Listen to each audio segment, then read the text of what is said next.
उस स्क्रीन पर स्पॉन्सर्स की डिटेल होती है। लिखा होता है कि इनमें से कोई एक स्पॉन्सर को सिलेक्ट कर लीजिए। किम स्क्रीन देखते हुए सोचता है कि अच्छा, मुझे 4 ऑप्शन दिए गए हैं। तभी यू बोलती है, किम जरा बात सुनना, ये काफी अजीब है, मेरे पास 2 ऑप्शन आ रहे हैं यहाँ पर। किम बताता है, मैं इस पे कुछ भी नहीं कर सकता, इसे तुम एक एप्टीट्यूड टेस्ट की तरह लो। और सोचता है वो काफी शानदार है, जिस वजह से उसे 2 रिसीव हुए हैं, उसका लक काफी ही अच्छा है। किम बताता है कि द स्पॉन्सर कॉन्स्टलेशन सिस्टम ये एक तरह से स्पॉन्सर सिलेक्शन सिस्टम भी है। ये फंडामेंटली एक ऐसा सिस्टम है इस वर्ल्ड के अंदर जहां पर स्पॉन्सर सिस्टम के द्वारा हमको सिलेक्ट करते हैं कॉन्स्टलेशन चैनल के लिए, जिसमें वो एक इंसान को चुनते हैं, फैंसी ऑफर्स देते हैं और अपना इंचार्ज बनाते हैं। बट मेरे केस में चारों के चारों कॉन्स्टलेशन मुझे अपना इंचार्ज बनाना चाहते हैं। कोई भी कॉन्स्टलेशन अपना असली नाम कभी भी रिवील नहीं करता। किम सोचता है कि प्रोटैगनिस्ट को 5 ऑफर रिसीव हुए होंगे, मुझे 4 हुए हैं,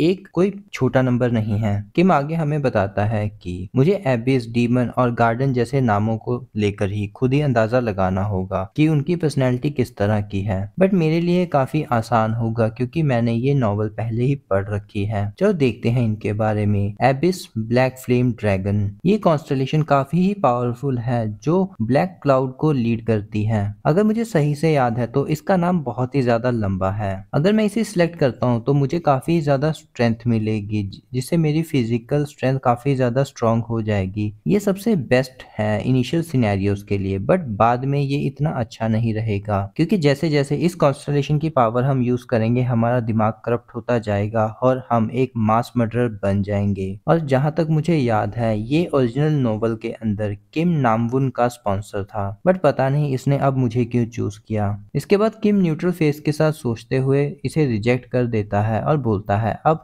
मुझे सेकंड वाले को देखना चाहिए। मुझे बिलीव नहीं हो रहा कि मैं सच में इस ऑप्शन को देख रहा हूँ। हमें बताया जाता है डीमन लाइक जज ऑफ फायर के बारे में। इसके नाम से ये बहुत ही ज्यादा बुराई और पाप से भरा हुआ लग सकता है क्योंकि डीमन का सच में मतलब तो कुछ ऐसा ही है, बट यहाँ पर कुछ अलग बात है, ये कोई डीमन नहीं है। इसके नाम में फायर और जज वर्ड को यूज किया गया है उसकी आइडेंटिटी को बताने के लिए। इसका नाम है आर्च एंजल उरिल। किम सोचता है, मुझे पूरी तरह से यकीन है किसी ने इसे अपना कॉन्स्टलेशन चुना होगा। ये एक डिसेंट चॉइस है। ये कॉन्स्टलेशन काफी ही अच्छी है, बट ये अपनी पावर्स को यूज करने के लिए काफी ज्यादा रिस्ट्रिक्शन लगाती है। चलो अब मैं तीसरा देखता हूँ। तीसरी कॉन्स्टलेशन का नाम सीक्रेटिव प्लोटर होता है। किम सोचता है कि एक लौते रीडर होने के नाते मैं इसका नाम पहली बार देख रहा हूँ। मुझे यकीन है ये कॉन्स्टलेशन बहुत ही कम बार मेंशन की गई है नॉवल के अंदर। जहां तक मैं समझ पा रहा हूँ ये कोई खास पावरफुल नहीं है।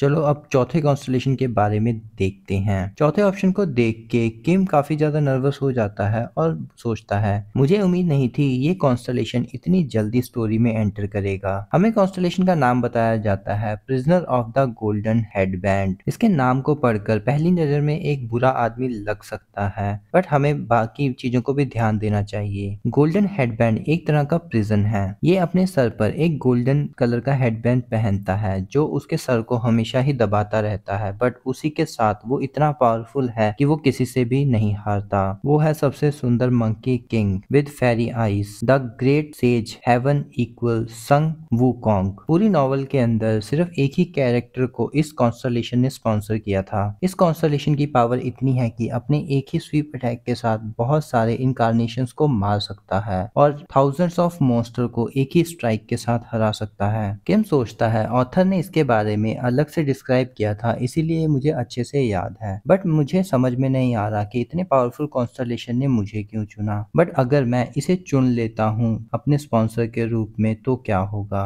और सामने दरवाजे की तरफ देखते हुए सोचता है, क्या मैं इसके खिलाफ जीत पाऊंगा। तभी सिस्टम स्क्रीन आती है कि स्पॉन्सर सिलेक्शन का टाइम खत्म हो गया है। तभी इंप मॉन्स्टर हंसते हुए बोलता है, सभी लोगों ने स्पॉन्सरशिप चुन ली है, बट आप लोगों में से किसी एक ने बहुत ही इंटरेस्टिंग डिसीजन लिया है। उसने किसी भी कॉन्स्टलेशन को नहीं चुना। आप लोगों के पास एक और मौका होगा अभी। आप लोगों की सिलेक्शन खत्म हो गई है तो आप लोग थोड़ी देर रेस्ट करिए, मैं थोड़ी देर में आता हूँ। मुझे जाना होगा क्योंकि मुझे अगले सिनेरियो की प्रिपरेशन करनी है। मिलते हैं 10 मिनट में। और इंप मॉन्स्टर वहां से गायब हो जाता है। किम उसी को देख रहा होता है और तुरंत मुड़ते हुए बोलता है, सभी लोग एक साथ आ जाओ। तभी किम का हाथ पकड़ते हुए हैंसुंग खुद को इंट्रोड्यूस करता है और किम भी खुद को इंट्रोड्यूस कर देता है। हैंसुंग आगे बोलता है, इस जगह पर ये कहने के लिए तो सही टाइम नहीं है, फिर भी मुझे आपसे मिलकर अच्छा लगा। आपने तो सुना ही होगा कि मैं एक सोल्जर हूँ, और क्या मुझे ये कहना चाहिए कि मैं एक सोल्जर था? किम पूछता है, क्या तुम अपनी यूनिट से कांटेक्ट नहीं कर पा रहे हो? हैयुन यस बोल देता है। किम सोचता है, इसकी तो ग्रिप काफी ज्यादा स्ट्रॉन्ग है, जैसा कि नोवेल के इनिशियल स्टेज में था। ये एक टैंकर, मुझे किसी भी तरह से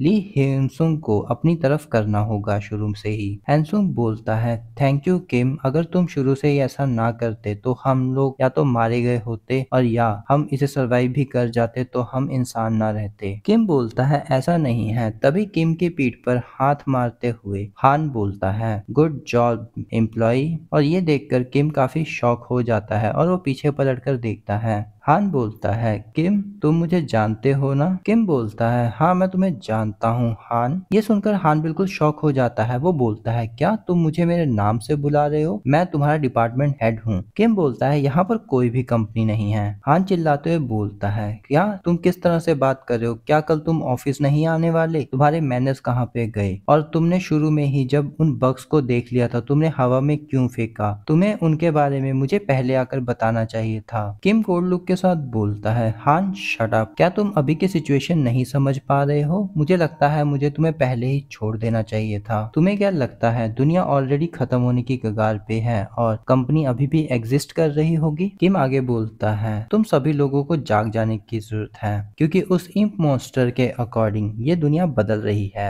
ये कोई मजाक भी नहीं है। मुझे इसके लिए खुद को ज्यादा जोर से कहने की जरूरत नहीं है, क्योंकि हम सब लोग रियलाइज कर पा रहे हैं कि एक गेम जैसा इंटरफेस, सबके पास स्किल विंडो और इंटरफेस एट्रीब्यूट, क्या कोई है जो इसे समझ पाया हो? और इसे सुनने के बाद सब लोग बिल्कुल शांत खड़े हुए होते हैं। हायनसंग बोलता है, ये तो एक फैंटेसी नोवेल की तरह लग रहा है जिसे मैं सीक्रेटली अपनी ड्यूटी के दौरान पढ़ा करता था। मुझे तो ये एक ड्रीम लग रहा है। क्या ये ड्रीम नहीं है? किम बोलता है, ये बिल्कुल असलियत है। हायनसंग बोलता है, तो ठीक है, अगर आप इस पर विश्वास कर रहे हैं तो मुझे बताओ हमें आगे क्या करना चाहिए। क्या किम तुम्हारे दिमाग में कोई आइडिया है? तभी सिस्टम विंडो बताती है कि हायुंग तुम पर ट्रस्ट कर रहा है। किम बोलता है, हम सब लोगों को यहाँ से बाहर निकलना होगा। और ये सुनने के बाद सबकी आंखें फटी की फटी रह जाती हैं। इसी के बाद बाहर सांप वाले मॉन्स्टर की आवाज आती है, जिसे देखकर वो सब लोग कांपना शुरू कर देते हैं और बोलते हैं, क्या तुम पागल हो गए हो? तुम्हारा दिमाग खराब है? किम तुम्हें समझ में नहीं आ रहा कि बाहर कितना बड़ा मॉन्स्टर है और हम अगर बाहर जाएंगे तो हम काफी बड़े रिस्क में आ जाएंगे और हो सकता है कि हमारा सर भी एक्सप्लोड हो जाए। किम सोचता है, हायनसुंग भी उनकी तरफ ही बात कर रहा है, बट मुझे किसी तरह भी इसको अपनी साइड पर करना होगा। तभी अचानक से उस दरवाजे के पास से एक एनर्जी आती है और जिसको फील करके सब लोग पीछे की तरफ देखना शुरू कर देते हैं। किम सोचता है कि क्या